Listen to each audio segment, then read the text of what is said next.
This is Rick Green with today's Constitutional Minute. I'm going to start with a question.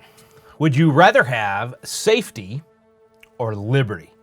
In fact, think about your kids when you think of your dreams for your own children. Would you rather your children be careful or be courageous? The United States Constitution has nothing about safety or avoiding being offended. The Constitution is all about freedom. It's about the freedom to live and overcome, to invent, to venture, to create, to risk, and then enjoy the reward of those risks. The Constitution actually gives you, the individual, it gives you the freedom to speak as you see fit, to assemble with others as you wish, not as some government health official deems safe. Our Constitution, as James Madison, one of the master builders of the Constitution, said, our Constitution has on its face a distrust of power.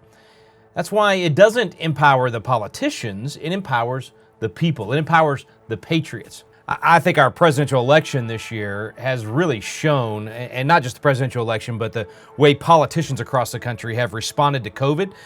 Those two things together have shown us the clearest evidence you could possibly need. Just look at the politicians like Biden and Governor Cuomo and Governor Abbott, Governor Newsom. These politicians who are constantly using fear to intimidate people into being these stay-at-home snowflake victims, waiting for the politicians to save and protect them. That's what they want. Patriots, on the other hand, they want to embolden you.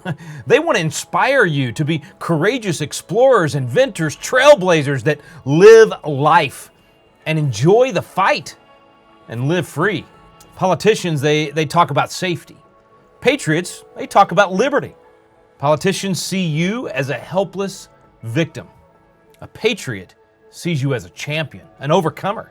So I don't think we should be rewarding these bleak, fear-mongering messages from these politicians who claim that you can't survive without them. You need them as your overseer, your provider. In fact, I think we ought to do the opposite. I think we ought to choose the candidates that express faith in us. Candidates that express faith in the idea of freedom and liberty.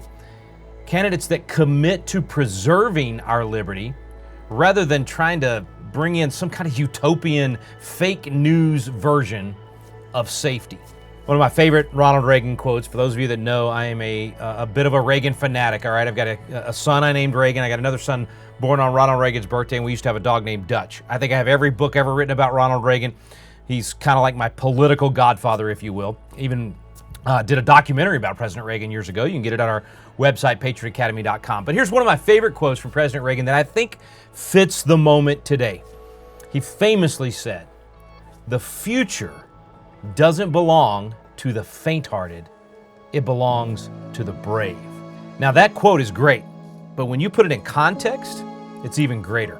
This quote was the day that the Shuttle Challenger blew up with all of us watching it on television. In fact, I remember this moment. I was a freshman in high school. We were at school and everybody was watching the launch. And when this happened, it shocked the nation, and in many ways it scared the nation. It caused us to question, should we be taking chances like this? So let me put Reagan's quote in context. Here's what he said in the middle of his speech as he was putting this moment answering to the American people, should we be doing this kind of thing? And he said this, he said, quote, "I want to say something to the school children of America who are watching the live coverage of the shuttle's takeoff." So Reagan was talking to me. I know it's hard to understand, but sometimes painful things like this happen. It's all part of the process of exploration and discovery. It's all part of taking a chance and expanding man's horizons. The future doesn't belong to the faint-hearted. It belongs to the brave. The Challenger crew was pulling us into the future, and we'll continue to follow. Friends, that's the kind of attitude we need in America. I believe there's still pioneers in America that fearlessly pursue happiness, like the Declaration says. Men like Elon Musk, who's taken us back into space. But also people right here on Earth in the middle of the Chinese COVID crackdowns. There's courageous business owners like that beautician in Dallas, Texas, Shelley Luther, or the barber in Michigan, Carl Mankey, the gym owners, Ian Smith and Frank Trombetti in New Jersey. They all refused the nanny state that was being forced upon us by politicians. Those, all three of them and others, they have been fined, arrested, taken to jail for simply opening their businesses, for simply believing in individuals to have the freedom and the good sense to make their own health decisions, rather than being controlled by the governors in their states that are acting like dictators. Abbott in Texas, and Whitmer in Michigan, and Murphy in New Jersey famously, who said when he was asked how this squares with the Bill of Rights, he said, "I wasn't thinking of the Bill of Rights, that was above his pay grade," when in fact the Bill of Rights should be on the mind of every elected official, from water district up to President of the United States.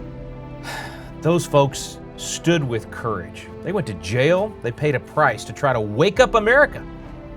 But America still hasn't woken up. So I have to ask, what about the majority of Americans? The vast majority of Americans, I gotta tell you, I've been completely shocked to see the complete herd mentality of sheep across America choosing safety over liberty. And this isn't just in blue states or cities. In my own hometown of Dripping Springs, Texas, they quarantined the football team because one player had a positive case. Not sick, no deaths, just a positive test result.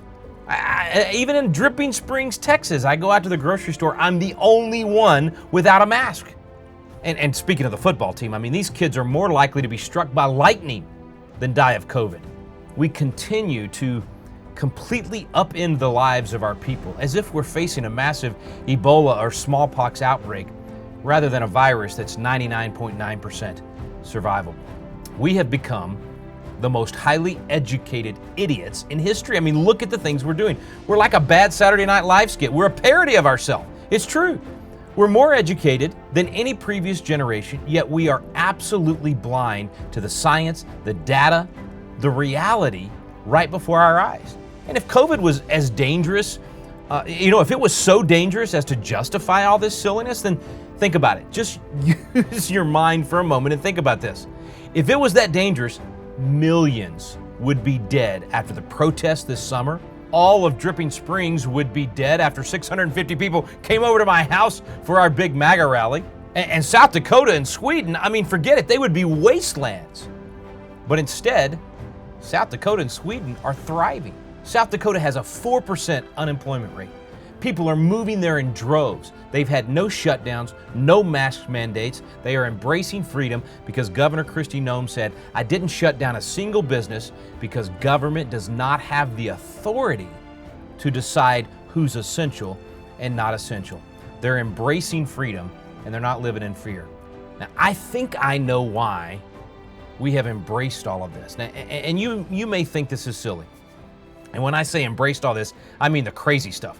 I think I know why South Dakota is the exception instead of the rule, even right here in America. You may think my explanation is silly, my hypothesis, maybe it's wrong, but listen, I've been really thinking about this, and I want to at least throw this out there and put it on the table for you to think about. I think three things converged to allow for this unprecedented level of fear and tyranny. First of all, we have conditioned our people to live in fear. I mean, we've programmed it in. We have quite literally embedded fear into our people through education and through our entertainment. I mean, just think about it. Our education system teaches kids from the time they're little kids, I'm talking about 5-year-olds, from that time through the entire education system of America, they are taught that the world is coming to an end. The environment is about to implode, massive death and destruction. It's right around the corner, all because of these evil human beings. That's what they're taught. And then our entertainment system, I mean, think about it, it's filled with dystopian story after dystopian story. Don't get me wrong, I like some of these movies and TV series. But in all of these stories, the world is destroyed by a plague or a war or zombies or some other obsession with death and destruction. And so we're in this perpetual state of fear of what's right around the corner that might wipe us out. And the second thing that's happened is we've replaced God. We've removed God off the stage and we've replaced God with these dual golden calves, if you will, of government and pseudoscience. Not actual science, pseudoscience. In fact, it seems like today the only people with a strong belief in actual science are people that still have a strong belief in God. We're the only ones that are still talking about biology and chemistry and the actual scientific method of observing and measuring what's actually happening and then formulating our hypothesis based on provable results. That's science. That's the scientific method. But instead of actual science, we have vaulted the word science to mean whatever the person in power says is science, and there is no dissent allowed. The mantra, take the mask mandates for instance, it becomes a religion. It's followed with a cult-like militancy, and zero dissent is allowed, zero questioning even allowed.